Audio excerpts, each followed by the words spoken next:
Halo, selamat datang di Bio Editorial, podcast yang membahas topik-topik seputar publikasi ilmiah bidang biologi. Saya Miftahul Ilmi, Editor-in-Chief di Journal of Tropical Biodiversity and Biotechnology. Ada satu kalimat dari penulis Terelie yang berbunyi, apapun yang terlihat boleh jadi tidak seperti yang kita lihat. Ungkapan tersebut rasanya cocok untuk tema episode kita kali ini, karena sudah lama ahli taksonomi itu bergelut untuk menemukan metode identifikasi yang paling baik. Dahulu, mengamati penampakan luar atau karakter morfologis dirasa sudah cukup. Namun ternyata banyak spesies-spesies berbeda yang memiliki penampakan yang mirip, atau sebaliknya, spesies yang sama namun memiliki penampakan yang berbeda. Lalu apa dampak dari fenomena tersebut dan bagaimana kita mengatasinya? Untuk mendiskusikannya telah hadir di depan saya Dr. Tuti Arisuryanti, penulis artikel yang berjudul CO1 Based DNA Barcoding of Sea-Lice Fish from Arut River, Central Kalimantan, Indonesia. Artikel tersebut terbit di Journal of Tropical Biodiversity and Biotechnology volume 7 nomor 1. Selamat datang Bu Tuti. Ya, selamat siang Pak Ilmi. Ya, sebelum mulai mungkin Bu Tuti saya ingin tahu dulu ini Bu Tuti kegiatan selama ini apa atau bidang topik penelitiannya apa? Kalau penelitian secara garis besar artinya payungnya itu keanekaragaman genetik hewan-hewan akuatik. Nah, salah satu subnya itu tentang barcoding. Jadi kalau kita mau meneliti variasi genetik itu harus tahu dulu spesies itu apa gitu. Kita nggak bisa langsung meneliti variasi genetik tanpa mengidentifikasi secara benar spesies tersebut. Oke. Bu Tuti ini tapi saya lupa tadi ngasih tahunya bahwa dosen di Fakultas Biologi. Ya, di Laboratorium Genetika dan Pemulihan. Fakultas Biologi UGM ya. Ya. Ya, baik. Kemudian ini kan Bu Tuti sudah publish yang tadi jurnal yang sudah saya sebutkan itu kan bicara tentang ikan slice ya. Dan memang dalam bahasa Inggrisnya juga slice fish ya memang. Ada yang bilang slice fish ya, karena memang waktu itu ada yang mengatakan termasuk dalam genus Cryptopterus. Tetapi ketika saya melakukan sekuen kok masuknya malah ke ompok gitu ya. Gitu. Nah, jadi apa namanya? Ya sudah saya tulis dulu sesuai nama lokal, ya lokal Indonesia, karena memang ini ikan endemik sebenarnya, ikan endemik yang ada di Indonesia. Kalau kita lihat di beberapa paper itu ada yang mengatakan endemik di Riau. Hanya gitu. Ada di Sumatera berarti ya. Tetapi kok ternyata di Kalimantan juga ada gitu. Nah, ini ikan slice ini apa pemanfaatannya Bu kalau di Kalimantan Tengah itu, karena ini kan di Kalimantan Tengah ya ngambilnya itu mereka mengambil untuk konsumsi. Gitu. Dimakan. Lalu identitasnya tadi kan Ibu bilang sendiri bahwa orang bilangnya slice, tapi ternyata dia tidak berada di dalam satu genus Cryptopterus ya. Tapi kok perlu diperjelas? Iya. Jadi karena kan kalau kita hanya melihat secara morfologi itu bias ya. Kadang ambigu juga ya. Kelihatannya sama, ternyata setelah dilakukan barcoding itu sebenarnya spesies yang beda, malah ini genusnya juga berbeda. Jadi kebetulan waktu itu kita lakukan sequencing, kita kita cocokkan dengan data yang sudah terregister di BOLD ya, di Barcoding of Life Data System, itu lebih condong ke genus ompok dan spesiesnya ompok Hippopotamus. Oke. Itu barcodingnya menggunakan CO1 ya berarti ya Bu? Iya, gen cytochrome C oksidase subunit 1. Oke, itu pertanyaannya kenapa pakai CO1, kan orang mungkin selama ini lebih banyak mengetahuinya yang menggunakan small subunit RNA dan seterusnya. Itu kenapa kok pakainya CO1? Apa memang spesifik Bu gitu? Sebenarnya penggunaan CO1 itu kan standar juga yang sudah disampaikan oleh Hebert di tahun 2000. Dia penelitian dari papernya tahun 2003. Meskipun sampai saat ini masih ada yang pro kontra ya, karena ada yang juga mengatakan 16S juga bisa loh gitu ya. Tapi kalau dari hewan itu standar yang umumnya dipakai itu adalah CO1. Kalau saya tetap mensupport juga dengan 16S gitu. 18S berarti? Enggak, 16. 16S malah ya, Bu? Ini gennya letaknya di mitokondria. Oh iya. Kalau mitokondria dia menggunakan RNA-nya 70S ya berarti ya. Ada yang ini 16S, 12S. Nah, ini yang saya pakai yang 16S ya. Baik. Berarti itu tetapi untuk kekhususan kekuatan membedakan antara satu spesies dengan spesies yang lain apakah sama antara yang 16S dengan yang CO1 ini? Biasanya karena kalau gen-gen yang letak jadi mitokondria itu sebenarnya dia laju mutasinya lebih cepat dibanding yang di inti ya. Tetapi yang di mitokondria juga 16S ini lebih conserve, lebih istilahnya kalau bahasa Indonesia lebih lestari dibanding yang CO1. Jadi kalau CO1 itu biasanya dipakai untuk interspesies ya. Kemudian 16S itu selain interspesies dia juga bisa intergenera sebenarnya. Oke, berarti membedakan spesies umumnya menggunakan CO1, tapi kalau membedakan antargenera pakainya baru 16S ya, Bu. Berarti akan lebih bagus itu sebenarnya kalau digabung. Saya pernah menggabungkan. Berarti markernya nggak hanya satu ya, Bu? Iya. Tapi memang yang cara cepat ini ya pakai barcoding itu yang CO1 itu. Kalau kita ingin melakukan identifikasi molekuler ini kan orang berpikirnya rumit ya, Bu. Sedangkan kan slice kan sebenarnya digunakan oleh masyarakat sehari-hari atau peternak ya segala macam. Ini bagaimana aplikasinya gitu, Bu, kira-kira siapa yang bisa menggunakan metode ini sebenarnya gitu, Bu? Kalau barcoding itu memang mau nggak mau ya memang untuk penelitian ya. Tetapi begini, ketika orang sudah mampu melakukan identifikasi dalam hal ini, ketika ikan-ikan itu memang ambigu ya, sulit dibedakan, itu memang terus kita pakai yang identifikasi menggunakan DNA barcoding. Nah nanti kalau itu ternyata berbeda, begitu ya, beda spesies. Nah kita harus kembali lagi ke morfologi sebenarnya. Jadi balik lagi ke morfologi untuk bisa mendapatkan karakter pembeda yang jelas. Gitu. Baik. Nah itu sebabnya nggak bisa kita berdiri sendiri hanya barcode. Barcode itu sebenarnya sistem identifikasi cepat gitu ya. Karena kalau kita morfologi mungkin dulu itu Pak Hebert ini father of DNA barcoding dia.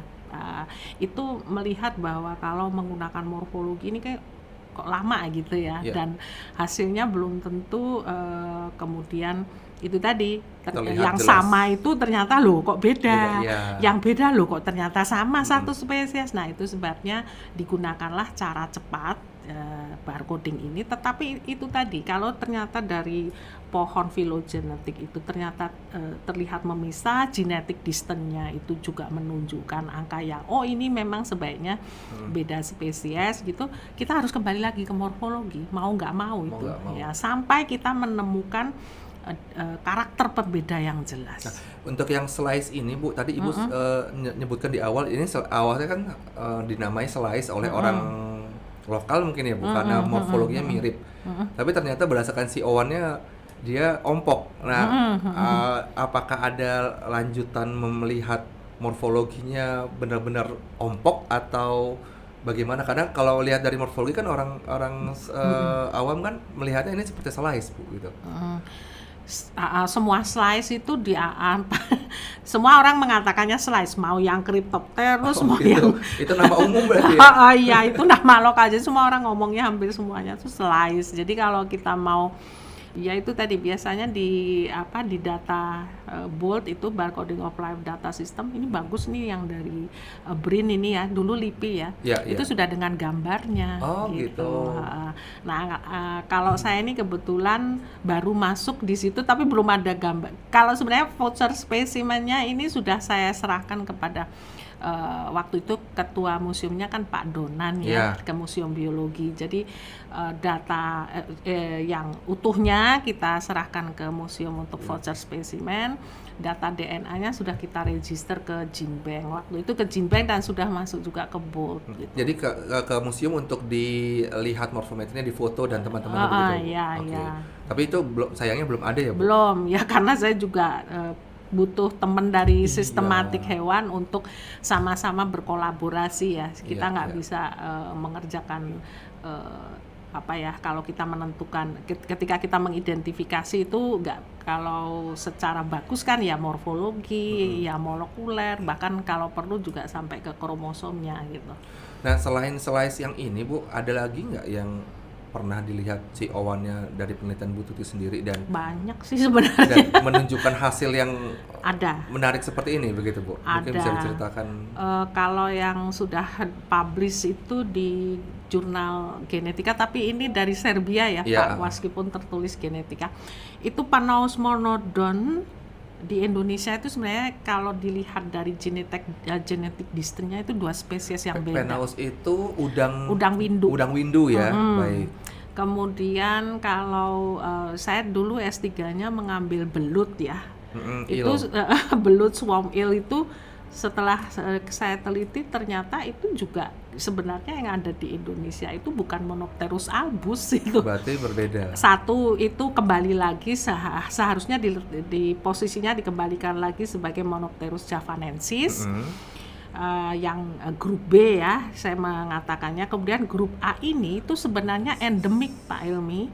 Endemik artinya hanya ditemukan di Indonesia dan itu kita temukan di Klaten dan di Ngawi. Genomiknya hanya di Indonesia dan tidak ada di tempat lain, atau secara morfologi memang berbeda, Bu, gitu? Bukan, dengan yang lainnya? Artinya begini, ketika kita melakukan pemetaan begitu, itu hanya ada di Indonesia. Oh gitu. Berarti itu endemik di Indonesia. Berarti sebenarnya hewan-hewan di Indonesia ini perlu usaha lagi untuk melakukan identifikasi secara molekular. Ya, integratif ya. Semuanya. Artinya morfologi dan molekuler itu harus menyatu gitu. Jadi satu kesatuan yang kemudian kalau data morfologi kita masukkan ke Zoobank, data molekuler kita masukkan ke Genbank ataupun BOLD. Nah, itu nanti jadi satu kesatuan yang utuh, sehingga ketika orang identifikasi, oh iya benar ini si spesies A, ini sudah datanya ada di Zoobank, ada di Genbank juga gitu. Nah, itu kalau kita sudah punya data-data tersebut, itu kira-kira dampaknya terhadap konservasi ya, bukan? Kan kalau Ibu tadi bilang endemi, berarti kan kita bicaranya satu spesies yang memang hanya ditemukan di daerah kita saja, bahkan juga tidak di seluruh Indonesia ya. Itu ada pengaruh positifnya nggak sih untuk usaha-usaha konservasi kita? Mungkin dengan slice-nya juga yang tadi Ibu sebutkan. Oh ya jelas ya Pak Ilmi. Jadi kalau kita sudah mengidentifikasi secara akurat, secara benar, itu ketika kita mau melakukan konservasi di habitatnya tuh jelas bahwa itu spesies yang memang harus kita konservasi. Gitu. Karena banyak kejadian karena kita hanya melihat bahwa itu sama, terlihat sama ya, yang satu itu misalnya sudah endangered, yang satu masih bisa ya, artinya bisa dilakukan penangkapan atau kalau kita konsumsi gitu ya. Nah, sayangnya karena terlihat sama mungkin terus diambil semua, padahal yang satu ini sebenarnya udah endangered gitu. Diselamatkan berarti ya. Iya, nah itu jadi database ini sangat penting untuk kalau kita melakukan keduanya ya. Konservasi pemuliaan misalnya pemanfaatan yang secara berkelanjutan juga jadi sustainable use-nya itu apa sudah ada kasusnya, Bu, di Indonesia yang Ibu tahu tentang seperti itu? Jadi karena ketidaktahuan kita terhadap satu spesies yang seharusnya tidak banyak ditangkap tapi ditangkap berlebihan, itu apakah ada? Sebenarnya ada sih, cuma saya aja yang nggak terlalu untuk berita-berita yang, atau mungkin yang pernah Ibu teliti selama ini? Kalau yang saya teliti selama ini saya jarang sih yang endangered gitu, karena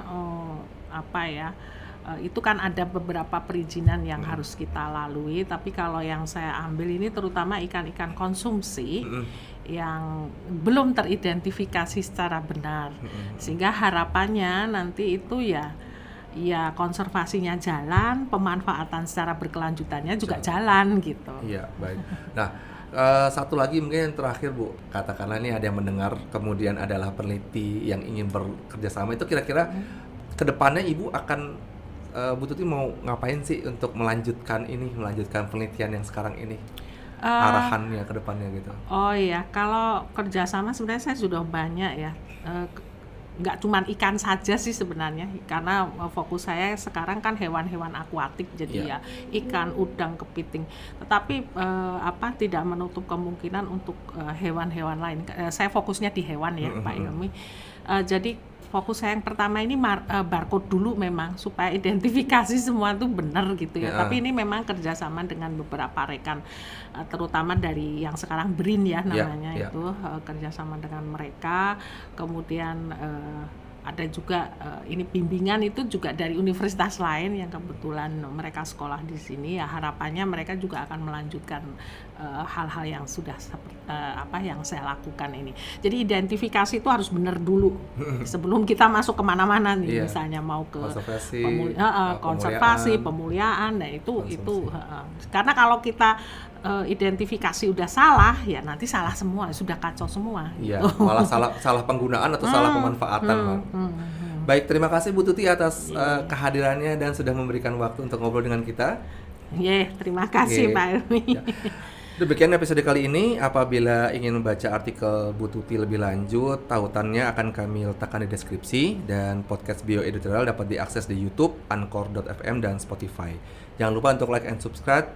Sampai bertemu di episode berikutnya.